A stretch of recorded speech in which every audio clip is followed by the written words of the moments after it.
Hey there, Tim Bauer here from LiveVideoGuitarLessons.com with a practice tip of the day. This one's for the intermediate player, and today I want to introduce you to 12-bar blues. This is very, very common. Most guitar players know how to do this. If you're a guitar player, you should know how to do this if you don't. So let's take a look at it. We're going to work today in the key of A, because in the key of A, we don't have to deal with any bar chords. It's just easiest to deal with that to learn it.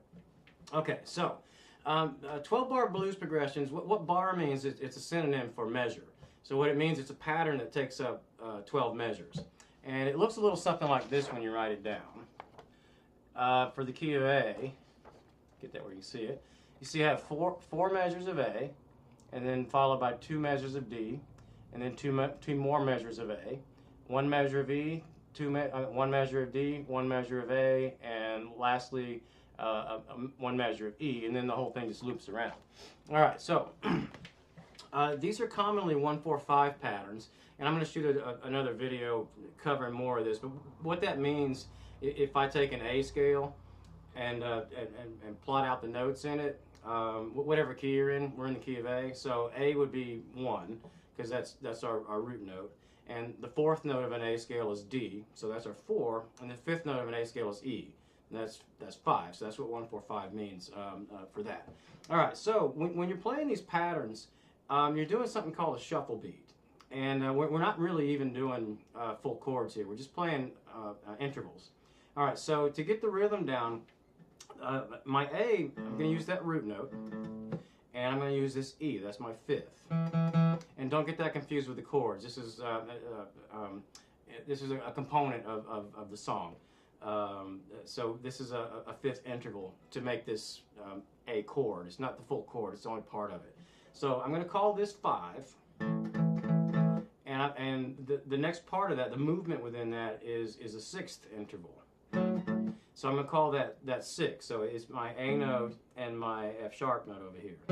So the pattern, the shuffle pattern is 5, 5, 6, 5, 5, 5, 6, 5, 5, 5, 6, 5, 5, 5, 6, 5, 5, 5, 6, and that it just does that. So, and you notice I'm just playing on the 2 notes here.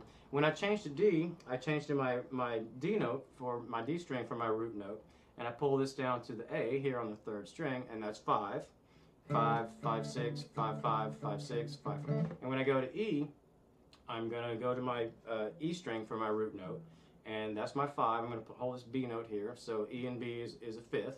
So I'm going to play those, and then my 6 is over here on the C sharp. So,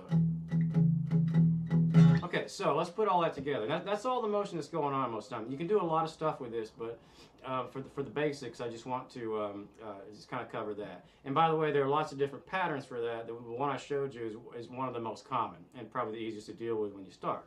So, like we started out with 4 measures of A. I'm just going to count this out as we go through.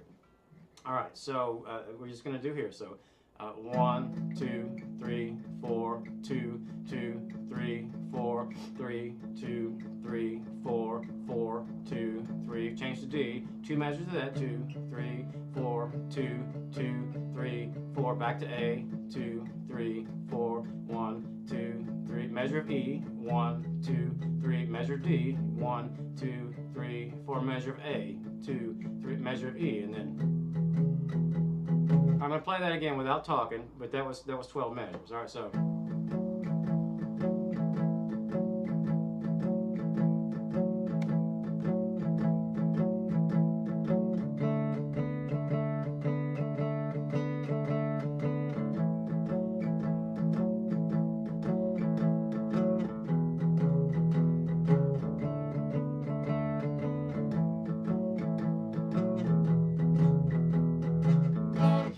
So hopefully that helps. I just want to kind of introduce that concept. And by the way, to get that sound, I was doing a little palm muting on the bridge back here to keep it from being really ringy.